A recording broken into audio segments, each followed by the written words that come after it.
आज हम बात करने जा रहे हैं एक ऐसे व्यक्ति की जिसने अपना पूरा जीवन इंसानियत की खिदमत के लिए मुकर्रर कर दिया। ये कहानी है मदर टेरेसा की, एक महिला जो दुनिया भर में मोहब्बत और खिदमत का पैगाम लेकर आई। फिर उनका असल नाम एग्नेस गोंजा था और उनका सफर अल्बानिया के एक छोटे से शहर से शुरू होता है, जहां से वो दुनिया के सबसे गरीब लोगों तक पहुंची और उनके दुखों को कम करने में अपना जीवन बिता दिया। मदर टेरेसा का जन्म नाम एग्नेस गोंजा था। उन्होंने 26 अगस्त 1910 को स्कोप्ये मैसेडोनिया में जन्म लिया था, जो उस वक्त ऑटोमान एम्पायर का हिस्सा था। उनका परिवार एक महाजर खानदान था जो अल्बानियन नस्ल से ताल्लुक रखता था। एग्नेस के पिता निकोला एक बिजनेसमैन थे और उनकी मां घर संभालती थी। छोटी सी उम्र में ही एग्नेस में स्पिरिचुअल पैशन था। उनका घर हमेशा गरीबों के लिए खुला रहता और उनकी मां उनको हमेशा गरीबों की मदद और हॉस्पिटैलिटी की शिक्षा देती थी। ये सबक उनके जीवन के लिए बुनियाद साबित हुआ। सिर्फ 18 वर्ष की उम्र में एग्नेस ने नन बनने का फैसला किया और अपना जीवन खुदा की खिदमत के लिए तय कर दिया। 1928 में वो आयरलैंड चली गईं, जहां उन्होंने लोरेटो एबे में एडमिशन लिया। ये उनका पहला कदम था अपने जीवन के असल मकसद की तरफ। कुछ ही अरसे बाद 1929 में वो इंडिया पहुंच गई और दार्जिलिंग में अपनी ट्रेनिंग शुरू की। उनका मेन फोकस बंगाल का इलाका था, जो उस वक्त गरीबी, बीमारी और नाइंसाफियों का मरकज था। यहाँ पर उनको लगा कि उनको अपनी असल मंजिल मिल गई है। इंडिया में अपने पहले साल के दौरान मदर टेरेसा ने कोलकाता के एक स्कूल में टीचर के तौर पर काम शुरू किया। वो ये काम मुकद्दस जज्बे के तहत करती थी, मगर उनका दिल फिर भी पुरइसरार तौर पर बेचैन था। 1946 में एक दिन जब वो ट्रेन में दार्जिलिंग जा रही थी, उनको अपने दिल में एक call with in a call महसूस हुई, एक स्पिरिचुअल वॉइस जो उनको गरीबों और बीमारों की खिदमत में अपना जीवन बिता देने की दावत दे रही थी। इस लम्हे ने उनके लिए सब कुछ बदल दिया। उन्होंने फैसला किया कि वो अपने कॉन्वेंट को छोड़कर कोलकाता के गरीबों के लिए अपना जीवन समर्पित करेंगी।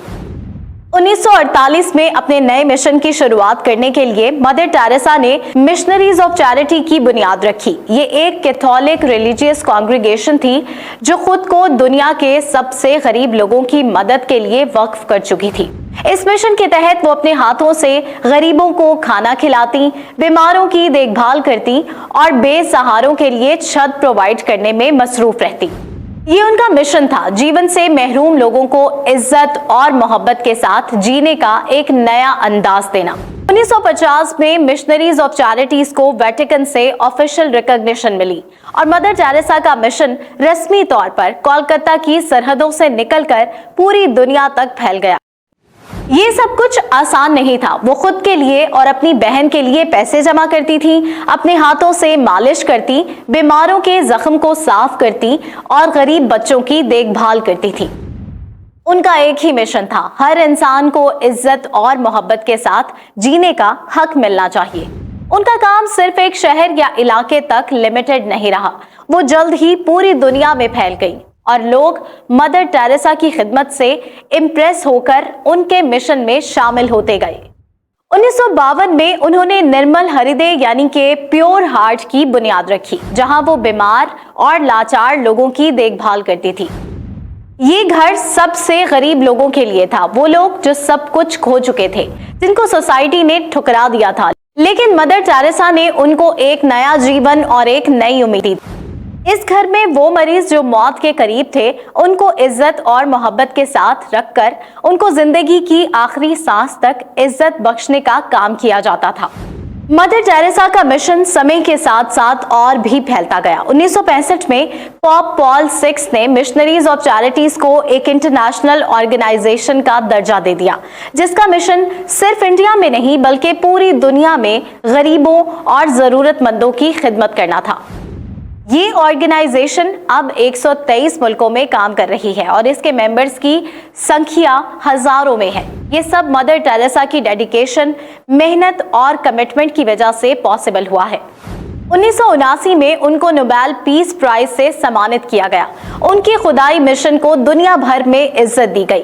अवार्ड मिलते समय उन्होंने अपने जीवन के मकसद को बहुत ही सादगी से बयान किया। कहा, हम सब एक दूसरे के लिए सुकून और प्यार लाएंगे तो दुनिया बेहतर जगह बनेगी। उनकी सिंप्लिसिटी और ह्यूमिलिटी की मिसाल थी कि उन्होंने अवार्ड लेने की बजाय उन पैसों को गरीबों के लिए इस्तेमाल करने का फैसला किया। लेकिन उनका जीवन सिर्फ इज्जत और तारीफ तक महदूद नहीं था। ये भी एक हकीकत है कि उनके मिशन और उनके तरीका इलाज पर तनकीद भी की गई। कुछ लोगों ने कहा कि वो पेशेंट्स के इलाज में अदनक टूल्स इस्तेमाल करती हैं, मगर मदर टेरेसा का कहना कि मुझे इंसानियत की खिदमत करनी है, मुझे इल्जाम से कोई घबराहट नहीं है। ये सबूत था उनके अज़्म और हिम्मत का, जो उनको मुश्किलात के सामने भी दबा नहीं सका। उनका पैगाम भी उनकी जिंदगी की तरह सिंपल और आम था। उन्होंने कहा, अगर आपको लगता है कि आप अकेले दुनिया को बदल नहीं सकते तो एक इंसान की मदद करके देखिए, उसकी दुनिया जरूर बदल जाएगी। ये उनका पैगाम था और दुनिया भर में लोगों ने इस पर अमल किया। वो लोगों को इनकरेज करती थी कि वो छोटी छोटी चीजों से भी इंसानियत की खिदमत करें। एक मुस्कुराहट, एक नरमी का लफ्ज या एक छोटी सी मदद भी किसी का जीवन बदल सकती है।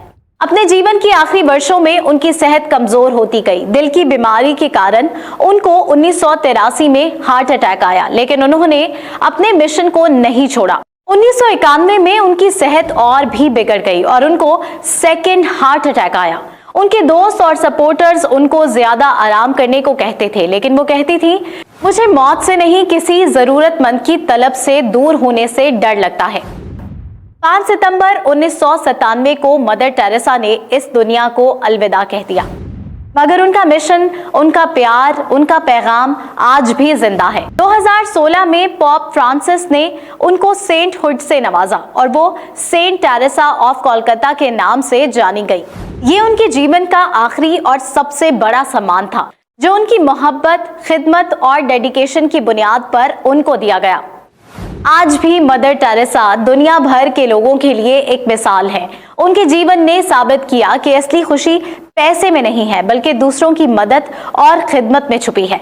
उनका पैगाम था, कुछ छोटी छोटी चीजें करो मगर बड़ी मोहब्बत के साथ। ये पैगाम सिर्फ एक स्लोगन नहीं, बल्कि क्रिया का तरीका था, जो उन्होंने अपने पूरे जीवन में अपनाया। उनका मिशन आज भी दुनिया भर में गरीबों और जरूरतमंदों की मदद कर रहा है और उनकी टीचिंग्स लोगों को इंस्पायर कर रही हैं कि वो भी अपने जीवन को दूसरों के लिए बेहतर बनाने में लगा दें।